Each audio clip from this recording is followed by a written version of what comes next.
Hey folks, welcome to Transplant Helper. Today, my name is Jim Merle, and today I'm going to be answering kind of a viewer's question, maybe a couple of viewers' questions basically. But a lot of people sometimes ask me, Jim, how did you come to need a heart transplant? Well, basically, I was born in 1975 as a congenital patient with something known as transposition of the great arteries. And I had that repaired at 6 months old. That's kind of a long story. But that's not actually what eventually brought me to transplant. Now, that is why I ended up needing a transplant. But what brought me to transplant did not occur at 6 months old at birth or anything like that.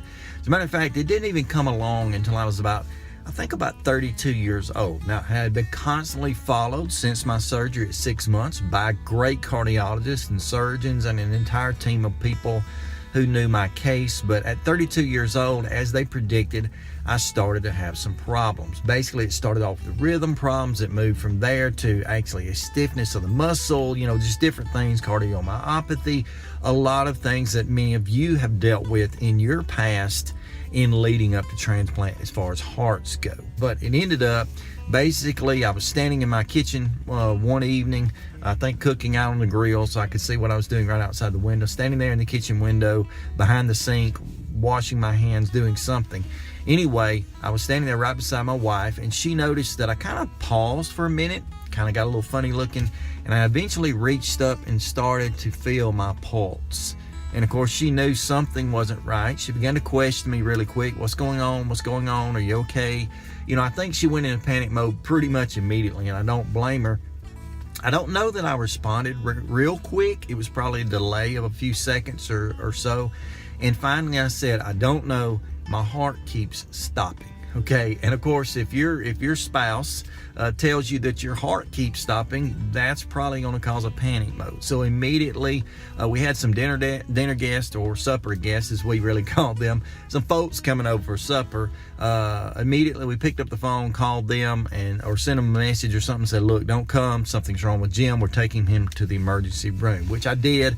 I went to the local emergency room, which we like to refer to as the Band-Aid station, because it was just a little bitty small. The hospital there had like 32 beds. The emergency room, of course, was very, very small locally, but I'm blessed at least that we had one. Went to the local emergency room. They immediately started checking me out. They immediately started digging into my past, finding out about my anatomy, from my transposition, from my muscular procedure surgery at 6 months. They weren't really wanting to fool with me, really, at all. And so what they did, they picked up the phone, called UAB, Birmingham, Alabama, which was about 3.5 or 4 hour drive, something like that. They called them, began to work with my cardiologist, pediatric cardiologist at the time, and asked them, what in the world are we supposed to do here? Of course, they immediately told them, said, well, do a 12 lead EKG. That's the first information they wanted. Of course, this hospital didn't have a 12 lead EKG. They only had a 4 lead. And so they only got partial information, but they did the 4 lead EKG. They saw the bad arrhythmias. They had me hooked up to a heart monitor. And as I would be laying there in the emergency room bed, I would be talking along, cutting up, whatever. I think I was probably scared, but I was nervous enough to talk. And as that was going on, they would then see, anyone who's in the room would see me just flatline, just, that was it. And I would continue to talk, but my heart was stopping, just like I described. Turns out that was what's known as a PVC. Mine were pretty bad and pretty sustained, but that's basically where the heart will beat a few times. Generally will beat really hard once and then stop, pause for a little bit, beat really, really hard again, and then kind of get going again. It's not a really dangerous rhythm necessarily.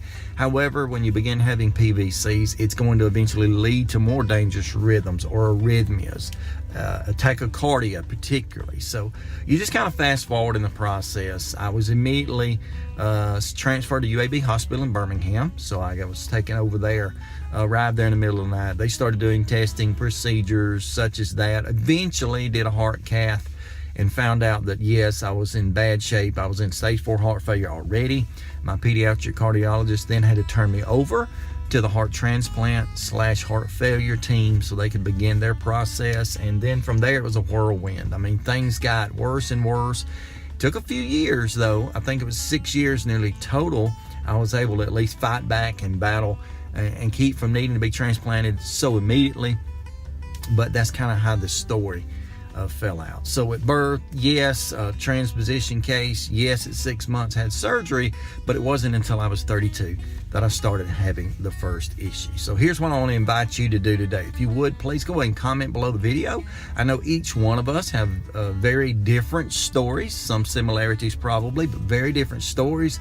And I would love if you would please share your story with the transplant helper community, commenting below these videos. That really helps, not just me to gain information and gather information about you and about what you've been dealing with and what potential others could deal with, but it especially encourages others, okay? Because when we share our stories, we really get a lot of insight and a lot of courage behind us. Because when we see other people going through difficulties, maybe even more difficult situations than we did, and surviving through that, that is tremendous, okay? So I appreciate you doing that for me. My story may not necessarily interest you. I left out a lot of details anyway, but share your story below this video, and I promise you, you will help someone out. If you'd like to see more videos like this, or like me to just continue doing videos, how about give me a big old thumbs up on this video and encourage me to keep doing that. If for whatever reason this is not your kind of video, give me a thumbs down. I can deal with that as well. I'll probably cry a little bit, but I can deal with it. But anyway, I appreciate you doing that as well. And if you've not already subscribed to this channel, right now is exactly the right time to go ahead and hit that big subscribe button. Be sure when you do that to go ahead and hit the bell notification off beside that, because if you don't do that, YouTube still won't notify you that new content comes out, which I like to put out at least 2 days a week, generally speaking on Tuesdays and Thursdays. Albeit this week I put out a video every day, and I think I put out 3 videos yesterday. So tons of content there for you. It'll be well worth you subscribing and hitting the bell. And of course, as always, you might see some videos popping up here on the screen somewhere around me, and a big old round subscribe button that you can hit that will allow you to do that even right now. I appreciate you joining me today. Until next time, all of you, please stay stronger, friends.